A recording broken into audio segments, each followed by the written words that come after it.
क्यों इंसान सफलता के मार्ग से भटक जाता है? वह कौन सी शक्ति है जो उसको भटकाती है? सफलता पाने के लिए इंसान को किन बातों को दिमाग से निकालना चाहिए, यही हम आज एक कहानी के माध्यम से जानेंगे। तो चलिए शुरुआत करते हैं। एक बार एक शिष्य अपने गुरु से कहता है, गुरुदेव, हम सभी इंसानों के पास 2 हाथ, 2 पैर, 1 दिमाग और 24 घंटे का समय होता है, लेकिन फिर भी कुछ लोग सफलता की ऊंचाइयों को छू लेते हैं, लेकिन ज्यादातर लोग जिंदगी भर असफल और गरीब ही रह जाते हैं। तो आखिर ऐसा क्यों होता है गुरुदेव? गुरुदेव ने मुस्कुराते हुए कहा, आदतों की वजह से आदतें हैं इंसान को सफल या सफल बनाती है। एक असफल और गरीब व्यक्ति जिंदगी भर ऐसी आदतों को अपनाई रखता है जिन आदतों को दुनिया के सबसे सफल और अमीर व्यक्ति जीवन की शुरुआत में ही छोड़ देते हैं। शिष्य ने फिर प्रश्न किया, वह ऐसी कौन सी आदतें हैं गुरुदेव जिसे दुनिया के सबसे सफल और अमीर व्यक्ति जितना जल्दी हो सके छोड़ने का प्रयास करते हैं? गुरु ने थोड़ा गंभीर सा उत्तर दिया, आज मैं तुम्हें ऐसी 9 आदतों के बारे में बताऊंगा जो दुनिया के सबसे सफल और अमीर व्यक्तियों में नहीं होती, और अगर इनमें से कोई भी आदत तुम्हारे अंदर भी है तो उसे आज ही छोड़ दो। पहली आदत, जब कोई बात कर रहा हो तो वह उसे बीच में टोकते नहीं। यह आदत दुनिया के लगभग हर सफल व्यक्ति में पाई जाती है कि वह सामने वाले को अपनी बात पूरी कर देने देते हैं, उसे कभी बीच में टोकते नहीं। वह सामने वाले की बातों को पूरे ध्यान से सुनते हैं, और न केवल सुनते हैं बल्कि उसकी बातों को समझने का भी प्रयास करते हैं। वो अपना मन मारकर या जबरदस्ती सिर्फ अपना मुंह बंद रखकर सामने वाले की बातों को नहीं सुनते, बल्कि वह सामने वाले के नजरिए और उसकी भावनाओं को समझने के लिए उसे सुनते हैं। क्योंकि अगर कोई जबरदस्ती अपना मुंह बंद रखकर सामने वाले को सुनने का प्रयास करता है तो उसके अंदर घुटन होनी शुरू हो जाती है, और फिर वह अपने घुटन को कम करने के लिए फिर थोड़ी देर बाद हर बात पर लोगों को टोकना शुरू कर देगा। इसीलिए एक सफल व्यक्ति लोगों की बातों को ध्यान से सुनने को अपनी आदत बना लेता है, लेकिन ज्यादातर असफल लोग लोगों की बातों को ध्यान से सुनते ही नहीं, और अगर सुनते भी हैं तो सिर्फ सामने वाले की बातों का जवाब देने के लिए। लोगों की बातों को ध्यान से न सुनने और उन्हें बीच में ही टोक देने के 2 बड़ी नुकसान हैं। पहला, अगर सामने वाला कोई महत्वपूर्ण बात कर रहा है और हम उसे बीच में टोक देते हैं तो हो सकता है कि वह उस बात को ही भूल जाए, या फिर वह इसे अपना अपमान समझकर उस बात को बताए ही ना, और हम एक महत्वपूर्ण सूचना से वंचित रह जाएं। दूसरी आदत, सफल और अमीर लोग अपनी गलतियों, अपनी नाकामयाबियों के लिए किसी दूसरे को दोष नहीं देते। मैं सफल हो जाता लेकिन मेरी किस्मत ही खराब थी, आज मैं बहुत आगे बढ़ चुका होता, लेकिन मेरे माँ बाप ने मुझे ठीक से पढ़ाया ही नहीं, मैं कमाल कर देता, लेकिन मेरे घर वालों ने मेरा साथ नहीं दिया। ये जो दूसरों पर आरोप करने की आदत है, ये व्यक्ति को थोड़ी सी खुशी तो दे सकती है, ये उसके घमंड को ही बढ़ा सकती है, लेकिन अंततः यह व्यक्ति को असफल बना के रखती है। ज्यादातर लोग अपने आलस्य, डर और निकम्मेपन को छुपाने के लिए दूसरों पर आरोप तो लगा देते हैं, लेकिन अंदर ही अंदर उन्हें पता होता है कि सच्चाई कुछ और ही है। लेकिन जो सफल और अमीर बनते हैं वो अपनी गलतियों और सफलताओं की जिम्मेदारी खुद लेते हैं और उनसे सीखकर आगे बढ़ जाते हैं। तीसरी आदत, सफल और अमीर लोग कभी भी खुद के बारे में नकारात्मक नहीं बोलते और ना ही खुद से नकारात्मक बातें करते हैं। दूसरे लोगों को उनके बारे में जो बोलना है बोलते रहे, लेकिन एक सफल और समझदार व्यक्ति कभी भी अपने बारे में ना तो नकारात्मक बोलता है और ना ही सोचता है। अगर नहीं हो पाया तो मैं असफल हो गया, तो मैं तो हमेशा ही गलतियां करता रहता हूं, मैं उसके लायक नहीं, मुझसे नहीं हो पाएगा, मेरी किस्मत ही खराब है। ये सारी नकारात्मक बातें जब कोई व्यक्ति जाने अनजाने में खुद से बोलता रहता है तो वह ऐसे मानसिक दलदल में फंस जाता है जहां से फिर वह बाहर निकल नहीं पाता। इसीलिए जब भी तुम्हारे दिमाग में इस तरह के नकारात्मक विचार आएं तो खुद को उनसे बचाने के लिए कुछ सकारात्मक करना शुरू कर दो, जैसे किताबें पढ़ना, व्यायाम करना, अपनी सांसों पर ध्यान देना या किसी अच्छे व्यक्ति से बात करना इत्यादि। चाहे कुछ भी करो, लेकिन खुद से नकारात्मक बातें मत करो। एक सफल और समझदार व्यक्ति कभी भी खुद से ऐसी बातें नहीं करता, क्योंकि वह जानता है कि व्यक्ति जैसा खुद के बारे में सोचता है और बोलता है वह वैसा ही बनता चला जाता है। चौथी आदत, सफल और अमीर लोगों के निश्चित लक्ष्य और प्राथमिकताएं होती हैं।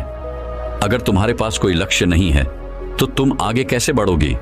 अगर किसी को यह नहीं पता कि उसे जाना कहां है और वहां पहुंचने के लिए उसे क्या क्या अपनाना और क्या क्या छोड़ना है, तो फिर वह अपनी काबिलियत और जीवन की विशाल संभावनाओं को पहचान कैसे पाएगा? जिस व्यक्ति के पास सुबह बिस्तर से जल्दी उठने का कोई कारण ही नहीं है, उसका पूरा दिन फिजूल के कामों में ही बीतता है। एक सफल व्यक्ति सफल ही इसीलिए है क्योंकि उसने अपने जीवन का मकसद खोज लिया है और उस पर काम कर रहा है। ज्यादातर लोग असफल ही केवल इसलिए हैं क्योंकि उन्होंने अब तक अपने जीवन का मकसद ही नहीं खोजा है, जो कि सफलता की पहली सीढ़ी है। पहली बात, हमारी सफलता हमारी सोच पर टिकी होती है, इसलिए हमेशा बड़ा सोचिए। दूसरी बात, अगर आपके पास करने की इच्छा है तो आपको और भी मिलता चला जाएगा, लेकिन अगर आपके पास करने की इच्छा नहीं है तो आपसे जो है वह भी छिन जाएगा जो अभी आपके पास है। इसलिए जो भी आपके पास है उसके लिए हमेशा ऊपर वाले की आभारी रहिए। और तीसरी बात, हमारी जागरूकता सबसे बड़ा रहस्य है जिसका उपयोग हम विचारों की शक्ति का उपयोग करने के लिए कर सकते हैं। गुरु ने आगे कहा, 5वीं आदत, जो भी इस दुनिया में अपनी मेहनत से सफल और अमीर हुए हैं वह दूसरों की इज्जत जरूर देते हैं। एक सफल और कामयाब व्यक्ति कभी भी किसी की बेइज्जती या बुराई ही करता जब तक कि कोई उसे ऐसा करने के लिए बहुत मजबूर न कर दे। हो सकता है किसी के पास हमसे कम दौलत हो, कम ज्ञान हो, देखने में हमसे अच्छा ना हो, लेकिन इसका मतलब यह नहीं कि हम उसकी बेइज्जती करेंगे, उसे नीचा दिखाएंगे। चाहे वह घर का नौकर हो, छोटा बच्चा हो, कोई भी खादी या कोई भी हो, एक सच्चा सफल और समझदार व्यक्ति कभी भी उसे नीचा नहीं दिखाता और अपनी सामर्थ्य अनुसार उसकी मदद करने का प्रयास करता है। लेकिन बहुत से लोगों को छोटी सी कामयाबी मिली नहीं कि वह अपने से नीचे के लोगों को छोटा महसूस करवाना शुरू कर देते हैं। इसलिए वह कभी भी जीवन में बहुत बड़ी सफलता हासिल नहीं कर पाते। लेकिन जो लोग अपनी मेहनत से कामयाब होते हैं, ऊपर उठते हैं, वो कभी भी किसी को छोटा महसूस नहीं करवाते। छठा काम जो सबसे सफल और कामयाब लोग कभी नहीं करते वह है टाल मटोल करना। आज के काम को कल पर टालना। अभी मन नहीं है, मौसम अच्छा नहीं है, रात में कर लूंगा, सुबह जल्दी उठकर कर लूंगा, कल कर लूंगा। इन सभी बहानों से सफल लोग कोसों दूर रहते हैं। वो बहानेबाज नहीं बल्कि कर्मशील होते हैं। काम को तुरंत खत्म करने पर भरोसा रखते हैं। वो इस बात को अपने अंदर बैठा लेते हैं कि जब करना मुझे ही है तो कल के लिए अपना मानसिक बोझ क्यों बढ़ाऊं, इसे अभी करके खत्म करता हूं। लेकिन जो असफल लोग होते हैं वो अक्सर काम को टालते रहते हैं। काम को टालने से व्यक्ति को तुरंत तो आनंद महसूस होता है, लेकिन बाद में काम का बोझ बढ़ने से वह चिंता और तनाव का शिकार हो जाता है। इसीलिए अगर जिंदगी में बहुत सफल होना है तो आज के काम को कल पर टालना छोड़ दो और देखना केवल यही एक आदत तुम्हें बहुत आगे तक ले जाएगी। 7वीं आदत, सफल और कामयाब लोग कभी भी जिम्मेदारी से भागते नहीं। वो बहाने नहीं बनाते बल्कि जिम्मेदारी को सहकर स्वीकार करते हैं और उसे सीखने व आगे बढ़ने का एक सुनहरा मौका मानते हैं। कहा जाता है ना कि समझदारी उम्र से नहीं बल्कि जिम्मेदारी लेने से आती है। और यह बात एक सफलता की चाह रखने वाला व्यक्ति बखूबी जानता है कि जिंदगी में उसे 2 में से सिर्फ एक चीज ही मिलेगी, या तो सफलता या सिर्फ बहाने चुनना उसे ही है। और जो सच्ची सफलता की चाह रखता है वह हमेशा जिम्मेदारी को ही सुनता है। लेकिन जो असफल और नाकामयाब है वह बहाने ढूंढता रहता है, जिम्मेदारियों से भागने का, शिकायत करता रहता है कि आखिर वह इस काम को क्यों नहीं कर पाएगा। और सच में उसकी यह मानसिकता उसे ऐसा ही बना देती है और वह जिंदगी भर असफल और परेशान ही रहता है। इसीलिए अगर जिंदगी में सफल होना है तो आज से ही बहाने बनाना, ताल मटोल करना बंद कर दो। 8वीं आदत, कामयाब लोग दूसरों की बुराई और उनसे बेवजह बहस करने से बचते हैं। पीठ पीछे किसी की बुराई करना और बात बात पर दूसरों से बहस करना मूर्खों की निशानी है। और यह आदत व्यक्ति को कभी भी आगे नहीं बढ़ने देती, क्योंकि ऐसा करके व्यक्ति बेवजह अपने बहुत से दुश्मन बना लेता है जो उसकी सफलता की राह में उसकी बाधा बनते हैं। और जिसकी बुराई करने व दूसरों में कमियां निकालने की आदत है वह ना चाहते हुए भी अपनी आदत से लाचार होकर उस व्यक्ति की भी बुराई करेगा जो सफल होने में उसकी मदद कर सकता था। इस तरह से वो खुद ही अपनी सफलता की राह पर एक बहुत बड़ा बाधक बन जाएगा। दूसरी तरफ जो लोग सफल और अमीर हैं, वो जानते हैं कि बेवजह किसी से बहस करना या बुराई करना अपनी ऊर्जा को नष्ट करना है, जिस ऊर्जा को वो दूसरे अच्छे कामों में लगा सकते थे। इसीलिए कई मौकों पर सफल और समझदार व्यक्ति सही जानकारी होने के बाद भी सामने वाले को सही करने का प्रयास नहीं करते और चुप रहते हैं, क्योंकि वह सामने वाले से बहस में पड़कर अपनी ऊर्जा और मानसिक शांति को बर्बाद नहीं करना चाहते। इसलिए अगर अपनी सारी ऊर्जा को एकाग्र करके अपनी सफलता प्राप्ति की ओर लगाना है, तो आज से ही लोगों की बुराई और उसे बहस करना बंद कर दो। 9वीं आदत, जो लोग सच में अपनी मेहनत से सफल और कामयाब होते हैं, वो मदिरापान, धूम्रपान और हर तरह के नशे से खुद को दूर रखते हैं। आखिर यह मदिरापान और धूम्रपान लोगों को देता क्या है? यह उन्हें कुछ समय के लिए हर तरह के तनाव और चिंता से दूर ले जाकर शांति अनुभव कराता है। लेकिन जो लोग अपने मकसद के प्रति समर्पित है, अपने लक्ष्य की तरफ पूरे एकाग्रता के साथ जुटे हुए हैं, उन्हें किसी बाहरी नशे की जरूरत ही नहीं है। उन्हें अपने काम में ही नशा आता है, अपने काम में ही शांति मिलती है। ये सब नशे तो उनके लिए हैं जो अपने काम को टालते हैं और मानसिक अशांति का शिकार हो जाते हैं। फिर उस शांति को वो न सीधे पदार्थों से प्राप्त करने का प्रयास करते हैं, लेकिन वो वहां भी असफल ही रहते हैं। इतना कहने के बाद गुरु मौन हो गए और शिष्य की आंखों में देखने लगे। शिष्य समझ गया कि गुरु की बातें पूरी हो गईं, इसीलिए उसने गुरु को प्रणाम किया और वहां से चला गया। तो दोस्तों चलिए अब एक और सफलता से जुड़ी रहस्यमय कहानी की शुरुआत करते हैं। एक गुरु अपने कुछ शिष्यों के साथ एक जंगल के किनारे अपनी कुटिया बनाकर रहा करती थी। एक सुबह उन्होंने देखा कि उनका एक शिष्य अपने हाथ में शेर का एक नवजात बच्चा लिए उनकी तरफ भागा चला आ रहा है। यह देखकर गुरु समेत आश्रम के बाकी सभी शिष्यों को बड़ी जिज्ञासा हुई। वो सभी बड़ी कोतवालिता के साथ गुरु के नजदीक आने का इंतजार करने लगे। गुरु के समक्ष आते ही उस हिस्से ने गुरु को प्रणाम किया और कहा, गुरुदेव, आज सुबह जब मैं जंगल में लकड़ियां काटने गया तो रोज की तुलना में थोड़ा अंदर तक चला गया। मैं वहां जंगल में एक झाड़ी को काटने ही वाला था कि तभी मुझे उसके पीछे से किसी के गुर्राने की आवाज सुनाई पड़ी। मैं डरकर वहीं एक पास की चट्टान पर चढ़ गया, लेकिन तभी मुझे उस झाड़ी में से ये नवजात शेर का बच्चा निकलता हुआ दिखाई दिया।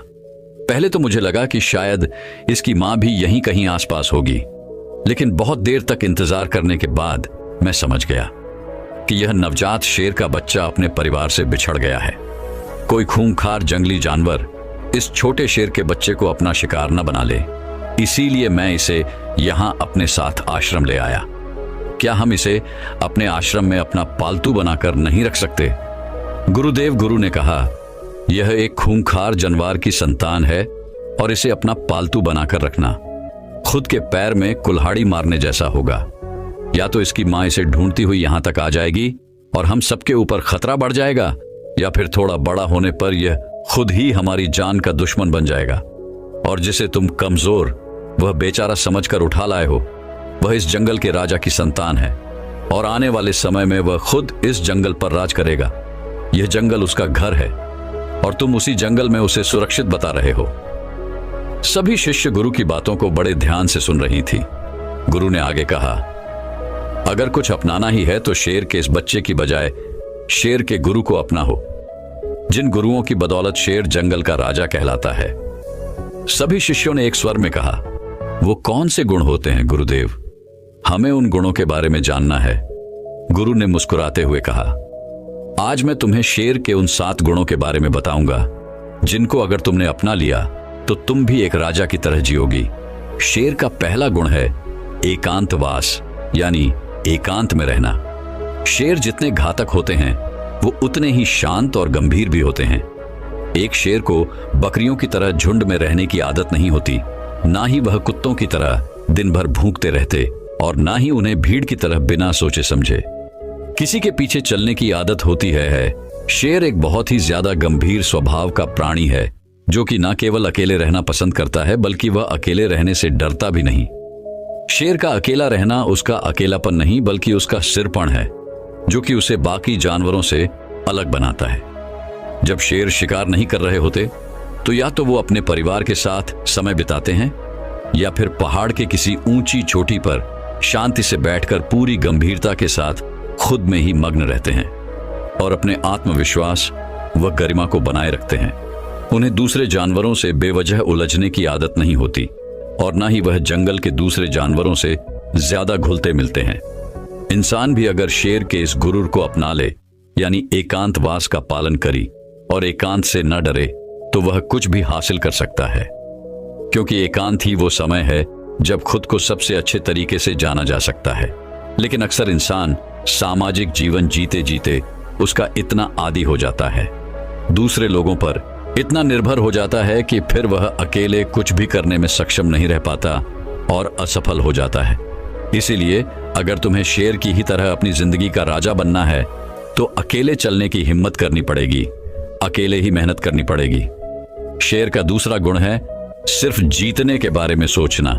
शेर ना तो जंगल का सबसे ताकतवर जानवर है, ना ही सबसे बड़ा जानवर है और ना ही वह सबसे तेज दौड़ने वाला जानवर है, लेकिन फिर भी वह जंगल का राजा कहलाता है। क्यों? सिर्फ और सिर्फ अपनी सोच की वजह से। सिर्फ कभी भी अपने शिकार का आकार या उसकी ताकत देखकर डरता नहीं।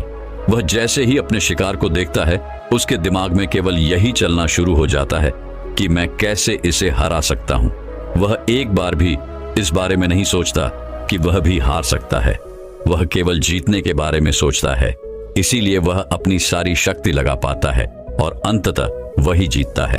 तो एक शेर को शेर बनाता है उसका जीतने का नजरिया। इंसान भी अगर शेर की तरह अपनी काबिलियत पर शक करना बंद कर दे और पूरे आत्मविश्वास के साथ अपने मन में जीत की सोच लिए लक्ष्य का पीछा करे तो वह कोई भी लक्ष्य हासिल कर सकता है और बड़ी से बड़ी समस्याओं को भी मात दे सकता है। बस जरूरत है तो अपने नजरिए को बदलने की और एक जीतने वाले नजरिए रखने की। गुरु ने कहा, शेर का तीसरा गुण है सीखना। शेर का बच्चा भी बचपन में उतना ही कोमल और अबोध होता है जितना दूसरे जानवरों के बच्चे होते हैं, लेकिन शेर के अंदर बचपन से ही एक ऐसा गुण होता है जो चाहकर भी उसे दूसरे जानवरों जैसा नहीं बनने देता।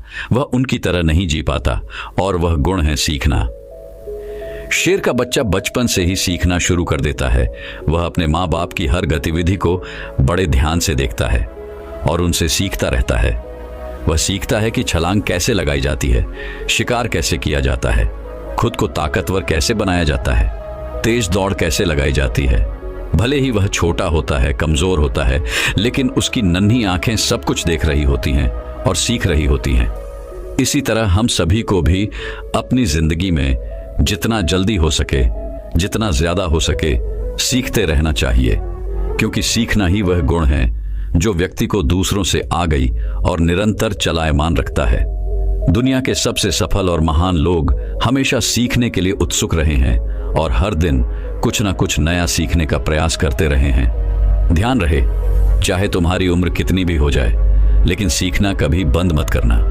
किसी भी उम्र में, कहीं पर भी और किसी से भी अगर कुछ सीखने को मिले, दुश्मन से भी अगर कुछ सीखने को मिले, तो जरूर सीखना, क्योंकि तुम्हें नहीं पता कि आज सीखी हुई चीज कब जरूरत पड़ने पर तुम्हें मुश्किल से बाहर निकाल दे।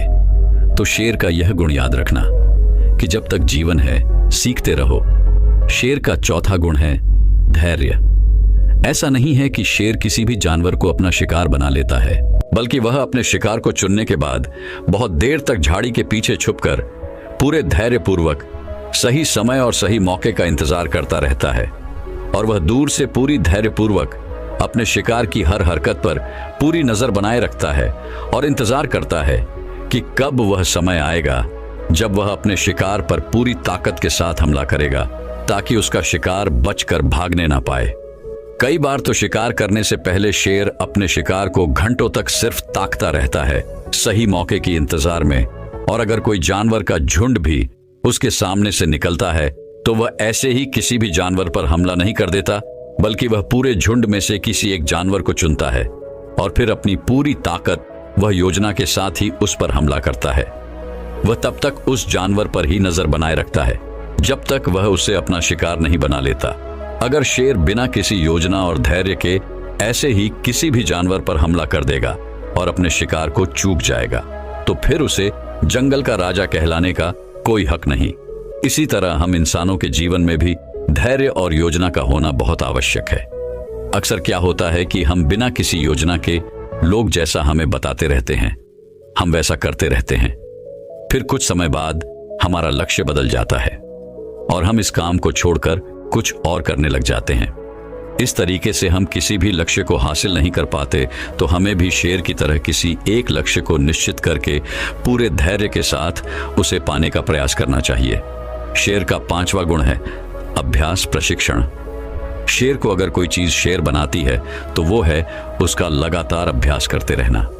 जब शेर छोटा होता है तो वह अपने माँ बाप को शिकार करते हुए देखता है और उन्हें देखकर दूसरे छोटे शेरों के साथ शिकार का अभ्यास करता है। वे छोटे नन्हे से शेर इस खेल खेल में ऐसे अभ्यास करते हैं जैसे वह एक दूसरे का शिकार कर रहे हों। जब शेर धीरे धीरे बड़ा बुरा होता है तो वह पहले छोटे छोटे जानवरों को अपना लक्ष्य बनाता, ताकि उनका शिकार करने के बाद वो दूसरे बड़े बड़े जानवरों का शिकार करने का अधिकार जता सके। प्रशिक्षण यानी अभ्यास ऐसी चीज है जो व्यक्ति को कुछ भी बना सकती है। एक ध्यानी भी हर रोज ध्यान के अभ्यास के द्वारा ही खुद के भीतर उतर पाता है।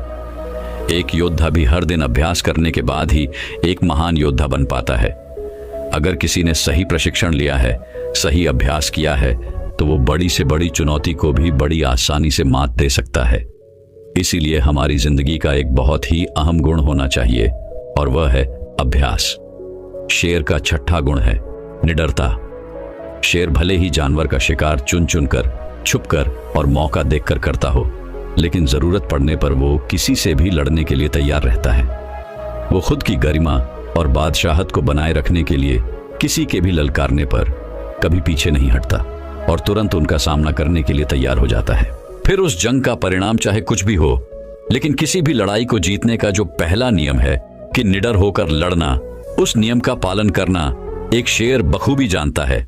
ठीक इसी तरह इंसानी जीवन में भी अगर इंसान किसी भी चुनौती से नहीं डरते, तब चुनौतियां हमसे डरना शुरू कर देती हैं। भले ही हमारे जीवन में कितनी ही परेशानियां हो, कितने ही दुखों ने हमें घेर रखा हो, कितनी ही मुश्किलें हम पर टूट पड़ी हो, लेकिन हमें पूरी निडरता के साथ उन चुनौतियों के सामने पूरे जोर से एक शेर की तरह धारना चाहिए। शेर की दहाड़ प्रतीक है निडरता का, कि हर एक व्यक्ति के अंदर होनी चाहिए। शेर का 7वां और अंतिम गुण है अपने लक्ष्य का तब तक पीछा करना जब तक उसे हासिल न कर लूं। जब शेर अपने शिकार को चुन लेता है तो सही समय आने पर वह अपने शिकार के पीछे पूरी ताकत लगाकर दौड़ना शुरू कर देता है। उस समय उसके दौड़ को देखकर यह यकीन नहीं होता कि यह वही शेर है जो कितनी देर से छिपकर अपने शिकार का इंतजार कर रहा था। शेर उस समय अपने शिकार के पीछे ऐसे भागता है जैसे ही उसके जीवन के अंतिम दौड़ हो। लेकिन अगर शेर किसी कारणवश उस शिकार को नहीं पकड़ पाया, तो फिर उसमें किसी दूसरे शिकार को पकड़ने की हिम्मत शेष नहीं बचती, क्योंकि वह पूरी तरह थक चुका होता है। उसने अपनी पूरी जान झोंक दी थी उसी पर। लेकिन जब कोई इतनी लगन, मेहनत और एकाग्रता के साथ अपने लक्ष्य का पीछा करता है, तो उसे वो लक्ष्य हासिल होकर ही रहता है। और शेर भी कुछ एक मौकों को छोड़कर अपने लक्ष्य को हासिल कर ही लेता है। हम इंसानों की जिंदगी में भी ऐसा ही होता है कि अगर कोई अपनी पूरी मेहनत और ताकत के साथ अपने लक्ष्य का पीछा ऐसे करता है कि अगर उसकी जान पर ही बन आई तो भी वह मेहनत करने से नहीं चूकेगा, तो उस व्यक्ति को उसका लक्ष्य मिलकर ही रहता है। तुम्हें अपने लक्ष्य को निर्धारित करने के बाद एक शेर की भांति अपने लक्ष्य के पीछे हाथ धोकर पड़ना पड़ेगा, तब जाकर तुम लोगों को अपना मनचाहा लक्ष्य प्राप्त होगा। सभी शिष्य गुरु की बातों को बड़े ध्यान से सुन रही थी। गुरु ने अंत में थोड़ा गंभीर स्वर में कहा, जंगल में खाना तो सभी को चाहिए होता है, लेकिन शिकार हर कोई नहीं कर पाता और ना ही करना चाहता। जिंदगी में भी सभी को सभी कुछ चाहिए, लेकिन उसके लिए मेहनत हर कोई नहीं कर पाता। कुछ लोग ही कर पाते हैं और वही उसे हासिल भी कर पाते हैं। हमें अपने चाहने और मेहनत करने के बीच की दूरी को कम करना होगा। हमें शेर के सभी गुणों को अपनाकर निडर और एकाग्र बनकर अपने लक्ष्यों को प्राप्त करने के लिए कड़ी मेहनत करनी चाहिए। इतना कहकर गुरु चुप हो गए और इशारे से अपने उस शिष्य को जो शेर का बच्चा जंगल से उठा लाया था, उसे वापस जंगल में छोड़ने के लिए बोल दिया और फिर सभी अपने अपने काम में लग गई। दोस्तों, मैं उम्मीद करता हूं कि यह कहानी सुनने से आपके जीवन में अच्छे बदलाव आए होंगे। आपको इस वीडियो से क्या सीखने मिला, ये कमेंट